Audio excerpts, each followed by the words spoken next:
이전에 AMD Ryzen AI9 HX370 프로세서를 내장하고 있는 UMPC 원X 플레이어 F1 프로를 소개한 적이 있었죠.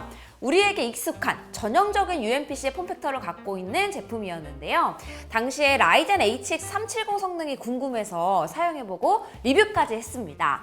오늘은 동일한 프로세서를 갖고 있으면서 폼팩터에 기발한 아이디어를 더한 원X 플레이어 G1을 소개하도록 할게요.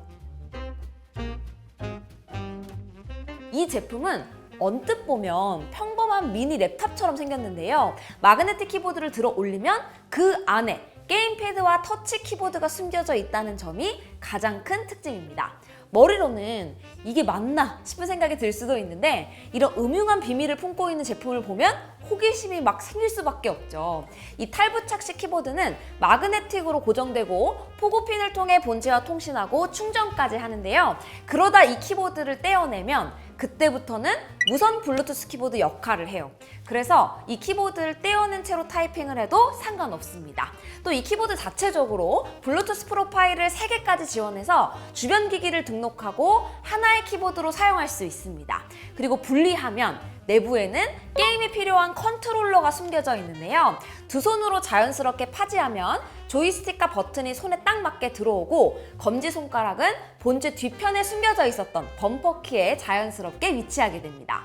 제품 측면을 보면 자연스럽게 손바닥에 감싸줄 수 있도록 적당한 각도로 들어가져 있어서 그립감도 크게 나쁘지 않아요.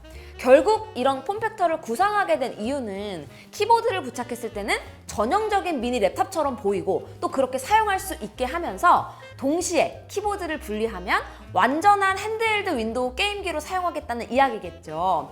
기존 UMPC가 윈도우를 구동하기 때문에 다양한 활용 가능성이 열려 있었던 것은 맞지만 제품 그 자체만으로는 생산성 용도로 사용하기가 좀 어려웠잖아요. 이 제품은 진지하게 두 마리 토끼를 상처 없이 잘 잡아보겠다는 요심이 보입니다. 제가 뒤에서 다시 이에 대한 종합적인 평가를 해보도록 할게요.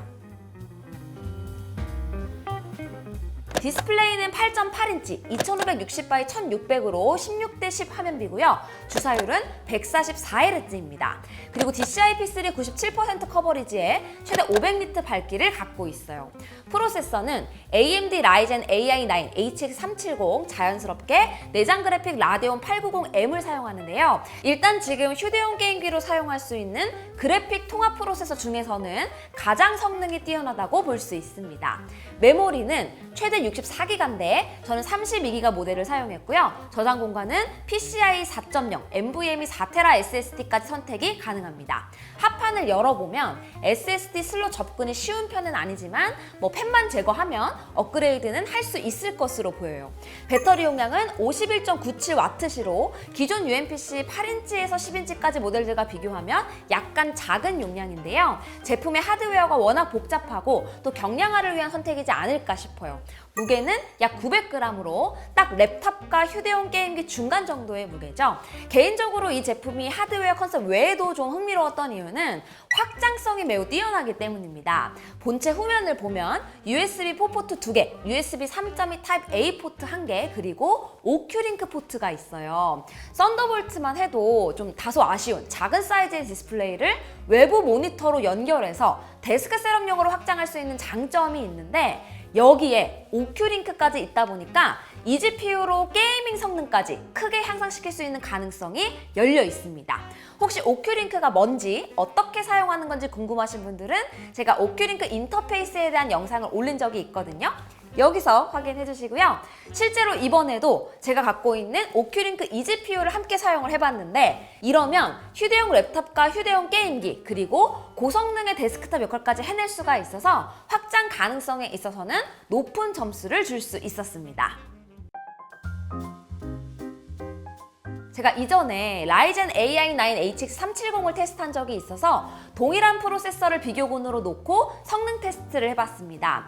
로갈리 X Z1 익스트림과 함께 비교해보기 위해서 TDP 25W 설정으로 타임 스파이스 코어를 비교해봤는데요. 드라이버 버전 차이도 있었겠지만 UMPC 폼팩터보다 유리한 쿨링 설계 때문인지 같은 프로세서의 성능 향상분이 6% 이상 나타납니다. 합판을 열어보면 그래픽 통합 프로세서인데도 듀얼팬에 히트싱크 사이즈까지 과하지 않나 싶었었는데 성능에 직접적인 영향을 주는 것을 보니까 뿌듯하더라고요. PoE2는 1080p FSR 균형 텍스처 중간에 그림자와 반사는 낮음으로 설정하면 TDP 18Hz에서 평균 70프레임 초반이 유지됩니다. 안정적으로 게임하는데 딱 적당한 옵션이라고 보여지고요. 제가 플레이는 하지 않지만 벤치마크용으로 쓰는 사이버펑크는 TDP 18Hz 1080p FSR은 켜고 중간 설정으로 했을 때 70 중반 프레임을 보여줍니다. FSR 설정이 싫다고 한다면 900p로 낮췄을 때 60프레임을 유지하면서 게임이 가능했고요. 이때 화질도 보기에 크게 나쁘지 않았습니다. 휴대용 기기다 보니까 어떻게든 18Hz TDP 정도에서 적당한 옵션 값을 찾고자 했는데요. 전원 연결이 가능한 곳에서는 그냥 28Hz나 30Hz 시원하게 설정하면 몬스터 헌터 와일드나 호그와트 레거시 같은 게임도 1080p 낮음 설정으로 하면 60프레임 전후 정도 플레이하기에 나쁘지 않은 정도는 되더라고요. 늘 그렇듯이 이런 기기는 항상 배터리 시간이 아쉽기 마련이죠. TDP 설정으로 우리가 플레이하는 게임에 맞게 효율적인 전력을 사용하려고는 하지만 이 기기를 돌리기 위한 기본적인 시스템 전력이 필요하고 이건 우리가 설정한 TDP 외에 오버헤드 전력 소모가 생긴다는 의미인데요. 와이파이도 켜두고 블루투스도 키보드 때문에 켜두고 디스플레이는 50에서 60% 설정을 한다고 하면 대략 10W 초반대의 오버헤드 전력이 소모됩니다. 그러니까 TDP 18W 설정으로 하더라도 실제 전력 사용량은 30W 가까이 된다는 거잖아요. 대략 1시간 45분 정도 사용할 수 있고 15W 설정이라면 2시간 10분 정도 사용이 가능한 정도입니다. 사실 AAA 타이틀을 이 사이즈에서 전원 없이 이렇게 돌려댄다는 게 신기한 일이기는 하지만 그래도 2시간 전후의 배터리 시간은 좀 아쉽기는 하죠. 그래서 장시간 휴대하면서 사용할 생각이라면 보조적인 전원 솔루션이 반드시 필요하다고 생각해야 합니다. 마지막으로 종합적인 평가를 위해서 정리를 해보면 장점은 컨트롤러와 키보드 두 가지 하드웨어를 전부 깔끔하게 내장한 하드웨어 설계, 그리고 휴대용 기기에서 낼 수 있는 최고 성능의 사양과 고화소, 고주사율의 디스플레이가 있고 USB4, 오큐링크와 같은 확장성, 또 뛰어난 서머 시스템까지 장점이라고 볼 수 있겠죠. 단점으로는 기존 UMPC보다 다소 높은 가격에 배터리 사용 시간이 조금 아쉽고 기존 풀배열 대비 사용성이 떨어지는 키보드 등이 있겠습니다. 제가 사용을 해보니까 이 제품은 제품 컨셉과 개념적인 측면에서 랩탑과 휴대용 게임기 하드웨어 요구사항을 둘 다 만족시킬 수 있는가라는 의문에는 충분히 완성도 높은 하드웨어로 가능성을 보여줬어요. 하지만 실제로 이 제품을 사용하는 엔드 유저 관점에서는 랩탑의 장점과 UMPC의 장점 사이에서 아직은 타협하고 절충하면서 사용해야 할 부분이 많은 것도 사실입니다.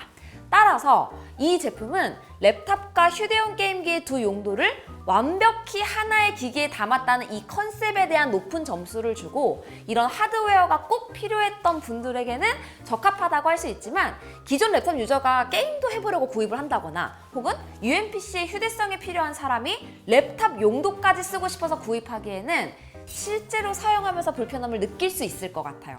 하지만 개인적으로는 이런 재밌고 기발한 컨셉의 제품들이 더 많이 나와서 만나볼 수 있으면 좋을 것 같습니다. 그럼 저는 또 다음 영상에서 인사드리도록 할게요. 안녕히 계세요. 끝! 진짜 완벽하지는 않아도 이렇게 두 가지 용도를 이만큼 충족하는 기기로의 완성도는 좋은 것 같아요. 그래서 배터리가 조금 아쉬워. 완벽해 진짜.